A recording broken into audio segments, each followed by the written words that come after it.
अब हम देखते हैं sign and symptoms of tetanus. तो अब आप बोलोगे भैया सिर्फ यहाँ पर हम सिम्टम्स या साइन बस नहीं लिख सकते।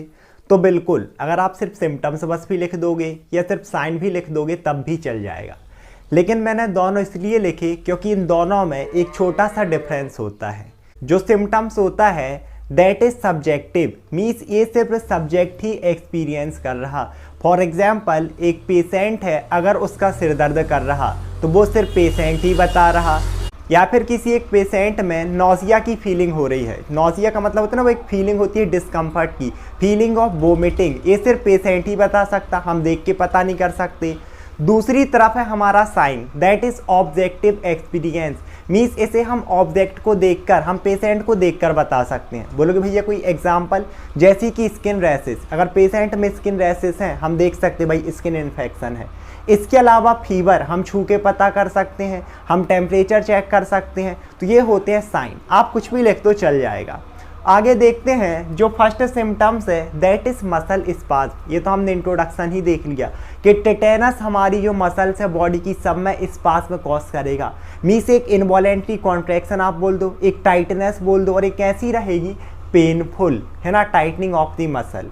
इसके बाद मैंने स्पेसिफिक बताया था कि ये पूरी बॉडी में तो करेगा ही, जितनी भी मसल हैं, चाहे वो मसल्स ऑफ हमारी नेक हो गई, नेक में पूरी एक टाइटनेस, जैसे एक ठंडी का सीजन होता है ना बिल्कुल कि हमारी एकदम जकड़न जकड़न होती है शरीर में, ऐसी एक फीलिंग, चाहे नेक रीजन हो, चाहे शोल्डर मसल हो, एब्डोमिनल मसल हो, बैक मसल हो, थाई लेग, सारी मसल में एक टाइटनेस रहेगी, है ना। इसके अलावा स्पेसिफिकली हमने देखा था, इसे हमने बोला था लॉक जॉ डिसीज। तो प्राइमरी ये कहां पर मसल स्पाज्म कॉज करता है, हमारी जॉ मसल में। दैट्स वाई एक और जो सिम्टम्स है दैट इज लॉक जॉ, और इसे एक और नाम हम देते हैं दैट इज ट्रिस्मस। और ये जो स्पाज्म में किस में डिफिकल्टी करता है, ओपनिंग दी माउथ, प्रॉपरली जो पेशेंट है माउथ को ओपन और क्लोज नहीं कर सकता, एकदम वो लॉक हो जाएगा। इसके बाद जो नेक्स्ट सिम्टम्स है दैट इज राइसस सार्डोनिकस। अब बोलोगे भैया राइसस सार्डोनिकस क्या है?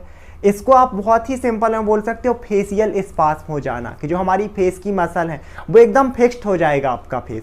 और स्पेसिफिकली यहाँ पर एक कैसा फेस होता है, फिक्स्ड अननेचुरल स्माइलिंग फेस, कि मीन्स पेशेंट का जो फेस है ना, आप देखो वो हमेशा स्माइल ही कर रहा, लेकिन एक अननेचुरल स्माइल होगी, नॉर्मल नहीं होगी, तो इसे बोला जाता है राइसस सार्डोनिकस। डिटेल में कभी इसे अलग से पढ़ेंगे। इसके बाद आगे हम बात करें तो दसफेजिया। अब बोलोगे भैया दसफेजिया क्या होता है? इसका मतलब होता है डिफिकल्टी इन स्वेलोइंग, निगलने में दिक्कत, चाहे वो फ्लूइड हो गए, खाना हो गया, पेशेंट को निगलने में दिक्कत जाएगी। स्पेलिंग पे फोकस करना, यहाँ पर GIA है। एक और होता है अगर यहाँ पर G की जगह लग जाता SIA, इसका मतलब होता है डिफिकल्टी इन अंडरस्टैंडिंग लैंग्वेज, जो लैंग्वेज होती है ना उसको समझने में दिक्कत जाना, राइटिंग में, वो अलग चीज़ है। तो स्पेलिंग में बहुत फोकस रखना, यहाँ पर GIA आएगा। एक और रिलेटेड टर्म या फिर यहाँ पर सिम्टम्स भी आता है दैट इज डिसआर्थरिया। डिसआर्थरिया का मतलब होता है डिफिकल्टी इन स्पीकिंग, मीन्स जो पेशेंट होगा उसे निगलने में तो दिक्कत जा ही रही है, साथ ही साथ बोलने में भी स्लर्ड स्पीच होगा, है ना, बोलते ना हकलाना, हिटकना, इस तरीके की स्पीचेस। इसके बाद आगे अगर हम और भी सिम्टम्स देखें तो आप देख सकते हैं आर्क्ड बैक। अब बोलोगे भैया आर्ट बैक क्यों हो रही है, एकदम झुक क्यों हो रही है पीठ, आप ये बोल सकते हो। इसका रीजन क्या है, जो हमने देखा था कि जो हमारा क्लॉस्ट्रीडियम टेटेना है, टेटेनोस्पाज्म टॉक्सिन से रिलीज कर रहा, वो ब्रेन में जा रहा है, स्पाइनल कॉर्ड में भी जा रहे थे, और वहाँ का जो इनहिबिटरी न्यूरोट्रांसमीटर है गाबा ब्रेन में, ग्लाइसिन स्पाइनल कॉर्ड में, उसको इनहिबिट कर दिया। अब यहाँ की जो बैक मसल है कॉन्टिन्यूसली कॉन्ट्रैक्ट करती रहेंगी और ये रिजल्ट करती है आर्क्ड बैक में। इसके अलावा कुछ और भी सिम्टम्स हैं, जैसे कि हम बात करें तो टैकीकार्डिया हो गया। इसका मतलब होता है टैकी मतलब इंक्रीज होना, और cardia increase in heart rate, rapid heart rate चलेंगी पेशेंट में। इसके बाद और हम बात करें तो high and low blood pressure, इसके साथ साथ स्वेटिंग। वो लोग भाई ये तीनों क्यों हो रहा है, इसका रीज़न भी वही है, जैसे ही जो टेटेनोस्पाज्म है वो हमारे CNS में जाते हैं, ब्रेन में जाते हैं, वो जो न्यूरोट्रांसमीटर के साथ हेरफेर हो रही है ना, एक्साइटेटरी, इनहिबिटरी, ये पूरा हमारा ऑटोनॉमिक सिस्टम का फंक्शन बिगड़ता है। ऑटोनॉमिक क्या, ऐसे फंक्शन जो हम कंट्रोल नहीं करते, सीधा ब्रेन करता है। जैसे हार्ट रेट है, ऐसा थोड़ी मैं बोल दूँ ये रुक जा रुक जा रुक जा, ये बढ़ जा बढ़ जा बढ़ जा, या ब्लड प्रेशर कम हो जा, ऐसा नहीं होता। खत्म, बाय बाय, टाटा, ये चीज़ें अपने आप कंट्रोल हो रही हैं।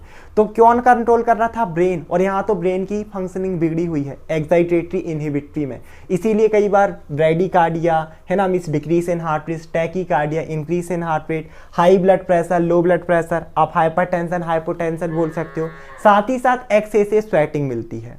इसके अलावा फीवर भी हो सकता है, और फीवर का एक रीजन मैंने हमेशा बोला, it is the part of defence. हमारी बॉडी में कोई भी पैथोजन आया, हमारी बॉडी एक ही काम करती है, इट इंक्रीज द टेम्परेचर, ताकि वो पैथोजन उस टेम्परेचर को सर्वाइव ना कर सके और उसकी डेथ हो जाए।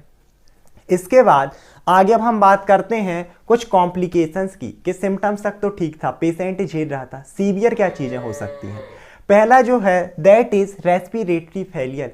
अगर ये जो मसल का स्पाज्म है वो रेस्पिरेटरी मसल को भी अफेक्ट कर रहे हैं, टॉक्सिन्स की वजह से उनमें एक स्पाज्म आ रहा है, टाइटनेस आ रही है, तो एक तो यहाँ पर होती है difficulty in respiration starting stage में, लेकिन सीवियर स्टेज में रेस्पिरेटरी फेलियर भी हो सकता है, और कहीं ना कहीं it lead to death, patient की जान ले सकता है।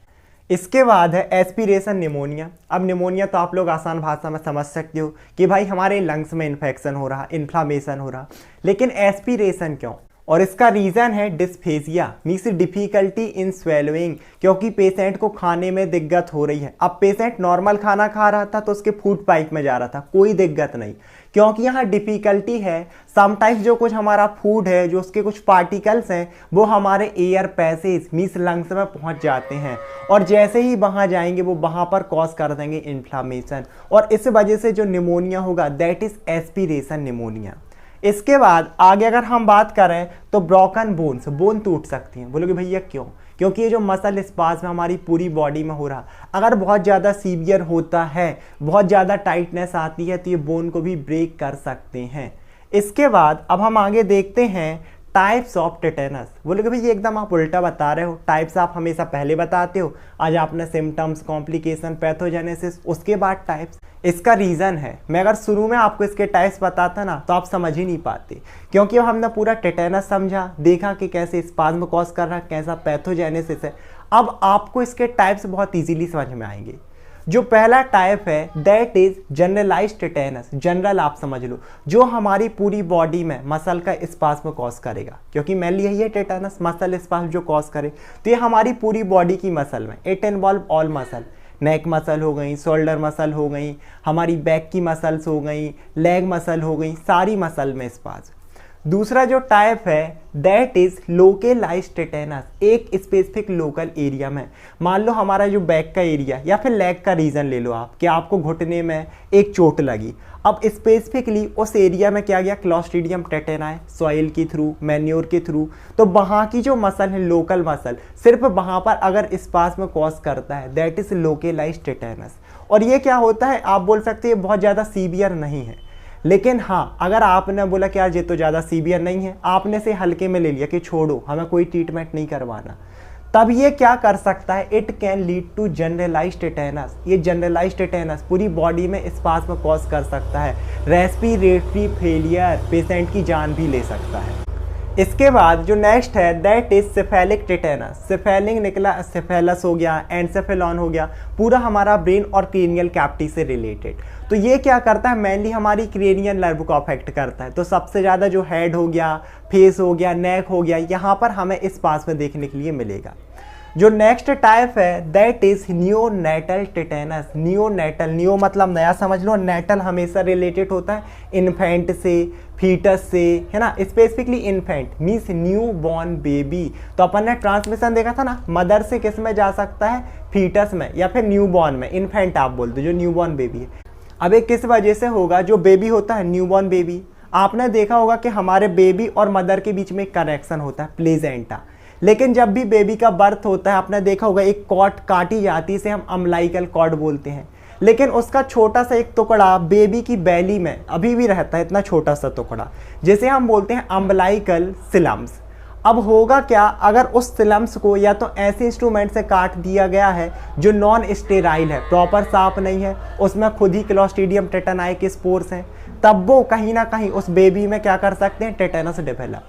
इसके साथ या फिर मान लो कि अनहाइजीन प्रैक्टिस, कि पर्टिकुलरली जो कॉर्ड है उसे जो मदर है या और भी घर वाले हैं वो हैंड वॉश नहीं कर रहे हैं और इस तरीके से उसे मैनेज कर रहे हैं, उसे छू रहे हैं, और अगर आपके मदर हो गए या जो भी घर वाले हैं उनके हाथ में सॉइल है, मैन्योर के कुछ पार्टिकल्स हैं, उनमें स्पोर्स भी हो सकते हैं। और वो स्पोर्स अगर उस कॉट के टुकड़े में अम्बलाइकल स्लम्स में जाते हैं, फिर वो उस न्यूनेटल में क्या डेवलप कर सकते हैं, टेटेनस, और बहुत ही सीवियर होता है। अब हम बात करते हैं डायग्नोसिस ऑफ टेटेनस की, कि हम कैसे पता कर सकते हैं कि किसी भी एक पर्सन में या फिर पेशेंट में टेटेनस डिसीज ही है या फिर उस पर्सन में कोई और कंडीशन है, कोई और डिसीज़ है। तो जैसे कि हम हमेशा स्टार्ट करते हैं medical history and physical examination से, कि सबसे पहले जो पेशेंट रहेगा हम उसकी एक मेडिकल हिस्ट्री देखेंगे। स्पेसिफिकली अगर हम टेटेनस की केस में बात करें तो हम उसकी वैक्सीनेशन हिस्ट्री देखेंगे। क्या पेशेंट ने बचपन में या इससे पहले कभी टेटेनस के लिए इंजेक्शन लगवाया है, वैक्सीन ली है? आपने टीटी के इंजेक्शन सुना होगा, टेटेनस टॉक्साइड। इसके अलावा और हम क्या हिस्ट्री देखेंगे कि क्या पेशेंट में कभी कोई इंजरी हुई है। मान लो कोई छोटा बच्चा है तो वो क्रिकेट ग्राउंड में जाता था, तो क्या उसे कोई पैर में इंजरी हुई और उसमें कुछ मिट्टी गई हो, सॉइल गई हो, रेत गई हो। या फिर अगर कोई किसान है तो क्या उसे खेत में काम करते हुए कोई इंजरी हुई थी, कोई कट हुआ था, जिसकी वजह से जहाँ की जो मिट्टी है, सॉइल है, या फिर जो मैन्यूर है, खाद है, क्या उसके उस ओपन वुंड में, मीन्स जहाँ कट लगा था उसमें गया है। क्योंकि अगर उसकी वजह से गया है तो क्लॉस्ट्रीडियम टेटेनाई के स्पोर उस पर्सन में जा सकते हैं। इसके बाद जो नेक्स्ट और सबसे इंपॉर्टेंट टेस्ट है that is physical examination. Tetanus का सबसे इंपॉर्टेंट टेस्ट यही होता है, और इस सिम्टम्स देखकर ही फिजिकल एग्जामिनेशन के पेशेंट में हम सिम्टम्स देखेंगे। क्या क्या सबसे इंपॉर्टेंट है, मसल स्पाज्म, क्या पेशेंट की बॉडी या मसल स्पाज्म में, पूरी बॉडी में हम चेक कर सकते हैं। नेक की मसल हो गई, शोल्डर हो गई, आर्म हो गया, लेग हो गया। इसके साथ साथ सबसे इंपॉर्टेंट जो साइन रहेगा दैट इज लॉक जॉ। एक की सिम्टम्स है, की साइन है कि अगर पेशेंट के जबड़े एकदम होता है ना कि जबड़ा पर्सन माउथ ओपन करने में बहुत प्रॉब्लम हो रही है, तो अगर पेशेंट में लॉक जॉ मिल रहा तो इससे हम कहीं ना कहीं क्लियर कर सकते हैं कि हाँ पेशेंट में टेटेनस है। इसके बाद जो नेक्स्ट टेस्ट है, आप बात करोगे भैया सब में हम ब्लड टेस्ट करते हैं, किस में कर सकते हैं? तो इसमें जो ब्लड टेस्ट है it is not so reliable, बहुत ज़्यादा विश्वास पात्र नहीं है। ये हमें एक क्लियर कट इन्फॉर्मेशन नहीं देता, एक ट्रू इन्फॉर्मेशन नहीं देता। आप पूछोगे भैया क्यों? पहला रीज़न तो ये है कि जो हमारा क्लॉस्ट्रीडियम टेटेनाई था ये क्या रिलीज करता है, कुछ टॉक्सिन्स, जिन्हें हमें बोला था टेटेनोस्पाज्मिन। अब जो टेटेनोस्पाज्मिन है वो ब्लड में बहुत कम टाइम के लिए रहते हैं, वो सीधे नर्व से जाके बाइंड हो जाएंगे, इसीलिए ब्लड में रहेंगे ही नहीं, तो ब्लड में एक प्रॉपर वो नहीं मिलेगा, है ना, इसका रिकॉर्ड नहीं मिलेगा। दूसरी चीज ये क्या होता है, लोकेलाइज्ड, एक स्पेसिफिक एरिया पर अटैक करता है, मीन्स जहाँ कट हुआ, जहाँ इंजरी हुई वहीं पर टेटेनस ज़्यादा अफेक्ट करेगा, क्लॉस्ट्रीडियम टेटेनाई। तो अब आप बोलोगे भैया फिर हम एक काम कर सकते हैं, जहाँ पे घाव है, कट लगा है, वहाँ का जो फ्लूइड है, स्किन है, उसे हम कल्चर कर सकते हैं। लेकिन अगर हम उस चीज़ को कल्चर भी करते हैं तब भी ये देखने मिला है सिर्फ 30% केस में ही हमें पॉजिटिव रिजल्ट देखने मिले हैं, बाकी के जो रिजल्ट्स हैं वो फॉल हैं, दे आर नॉट रिलायबल। इसीलिए इसका जो मेन डायग्नोसिस है वो है फिजिकल एग्जामिनेशन, कि अगर हमें मसल क्रैम्प्स देखने मिल रहे हैं, हमने आर्क्ड बैक देखी थी, डिफिकल्टी इन स्वेलोइंग, है ना, डिस्फेजिया, अगर ये सारी चीज़ें हैं, डिसआर्थरिया, स्पीकिंग में दिक्कत, और सबसे इंपॉर्टेंट की सिम्टम्स लॉक जो अगर पेशेंट में है तो हम कह सकते हैं पेशेंट में टेटेनस है, अगर उसने वैक्सीन नहीं लगवाई। इसके बाद आगे अब हम बात करते हैं मैनेजमेंट्स ऑफ टेटेनस की, कि पर्टिकुलरली हमने एक पर्सन में डायग्नोस किया किसी टेटेनस है, हम उसे मैनेज कैसे करें। सबसे पहला और जो इमीडिएट ट्रीटमेंट रहता है that is tetanus immune globulin, इन्हें शॉर्ट में आप कह सकते हो TIG। अब इसमें होता क्या है पर्टिकुलरली, एक तो इमीडिएट हमें इम्यूनिटी प्रोवाइड कराती है पेशेंट को टेटेनस के खिलाफ, और कैसी इम्यूनिटी प्रोवाइड कराती है, शॉर्ट टर्म। क्यों? क्योंकि ये होता है एक पैसिव टाइप ऑफ इम्यूनिटी, और पर्टिकुलरली इसमें होता क्या है, प्री मेड एंटीबॉडीज होते हैं, है ना, किसके अगेंस्ट, टेटेनस के, क्लॉस्ट्रीडियम टेटेनाई के अगेंस्ट पहले से ही एंटीबॉडीज तैयार करके रखे जाते हैं। तो जैसे एक पर्सन में पता चला इसे टेटेनस है, हम सीधे टेटेनस इम्यून ग्लोब्यूलिन उसमें इंजेक्ट कर देते हैं। अब ये एंटीबॉडीज जैसे ही जाएंगे, बहुत सारे जो टॉक्सिन्स हैं जिसको टेटेनस ने प्रोड्यूस किया था और खुद जो क्लॉस्ट्रीडियम टेटेनाई है उन्हें किल करते हैं। अब बोलेगे भाई ये क्या वैक्सीन जैसी है? तो नहीं, वैक्सीन और इसमें डिफरेंस है। ये है पैसिव इम्यूनिटी, कि हम सीधे एंटीबॉडी से भेज रहे हैं, वो डायरेक्टली जाके पैथोजन को किल करेंगे, हमारी बॉडी का रोल नहीं है। वैक्सीन होता है एक्टिव इम्यूनाइजेशन, मीन्स उसमें क्या होता है, हम खुद पैथोजन का एक छोटा सा पार्ट, आप बोल सकते हैं एक पैथोजन को ही जो कि स्लीपिंग फॉर्म में हो, इनएक्टिव फॉर्म में, उसे बॉडी में इंजेक्ट करते हैं। फिर हमारी इम्यून सेल धीरे धीरे उसके अगेंस्ट एंटीबॉडीज बनाती हैं। तो जो इम्यूनिटी होती है, जो वैक्सीन होती है, वो लॉन्ग टर्म के लिए चलती है, सालों साल। यहाँ तक कि कुछ ऐसी वैक्सीन है जो जिंदगी भर चलती हैं। लेकिन यह पैसिव इम्यूनिटी एक शॉर्ट टाइम के लिए पेशेंट को प्रोटेक्शन दे देगा। इसके बाद आगे हम बात करें तो कुछ मेडिकेशंस हैं, जैसे कि एंटीबायोटिक्स, क्योंकि क्लोस्ट्रीडियम टेटनी है बैक्टीरिया, तो ऐसी मेडिकेशन जो बैक्टीरिया को किल करें, एंटीबायोटिक्स। इसमें हो गई हमारी मेट्रोनिडाजोल। इसके बाद अगर हम बात करें तो पेनिसिलिन। ये क्या करती हैं, जो बैक्टीरिया है एक तो उसे किल करेंगी, साथ ही साथ जो इसकी ग्रोथ है उसको कम करती हैं, स्टॉप करती हैं।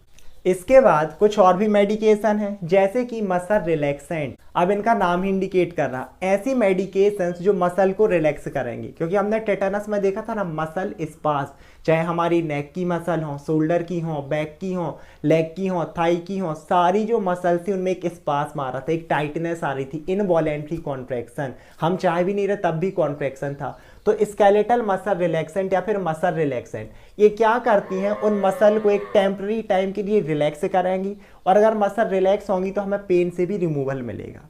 इसके बाद आगे बात करें तो कुछ अदर मेडिकेशंस हैं, स्पेसिफिकली यहाँ पर लिखी होगी बीटा ब्लॉकर्स। बीटा ब्लॉकर्स क्यों, क्योंकि हमने कुछ सिम्टम्स से देखे थे ना, टैकीकार्डिया हो रहा था, ब्रेडीकार्डिया हो रहा था, हाइपरटेंशन, हाइपोटेंशन। तो अगर कार्डियक से रिलेटेड जो भी इश्यू हैं उसके लिए दी जाती हैं बीटा ब्लॉकर्स, जो कि पर्टिकुलरली हमारा ब्लड प्रेशर हो गया, हार्ट रेट हो गया, उनको मैनेज करने में हेल्प करता है। इसके बाद आप बोलोगे भैया हमें सारी चीज़ें समझ में आ गई, टेटेनस क्या है, इसके साथ साथ सिम्टम्स क्या हैं, डायग्नोसिस क्या है, टाइप क्या है, हमने मैनेजमेंट भी देखा कि ये सारी चीज़ें हैं। इसके अलावा पर्टिकुलरली जो वुंड है हम उसकी प्रॉपर केयर करते हैं कि उसे साफ रखना, क्लीन रखना, उसमें मिट्टी ना जाए। लेकिन क्या ऐसा कुछ नहीं हो सकता कि हमें टेटेनस हो ही ना, क्या इसका कोई प्रिवेंशन है, कोई वैक्सीनेशन है, 100% प्रिवेंशन है? तो हाँ, आप इसे कह सकते हो कि इसका नियरली 100% प्रिवेंशन हमारे पास है, और वो है वैक्सीन। कौन सी? TT, tetanus toxoid. अब इसकी एक तो होती है मेन डोज जो कि आप लेते हो, लेकिन इसके साथ साथ फिर इसकी कुछ बूस्टर डोज भी होती हैं जो कि पर्सन को टाइम के साथ लगभग हर 10 साल के बाद लेनी पड़ती हैं। तो अगर एक पर्सन ने प्रॉपर वैक्सीनेशन ली है तो आप कह सकते हो कि वो पर्सन 100% टेटेनस से प्रिवेंट रहेगा, मीन्स उसमें टेटेनस डेवलप नहीं होगा।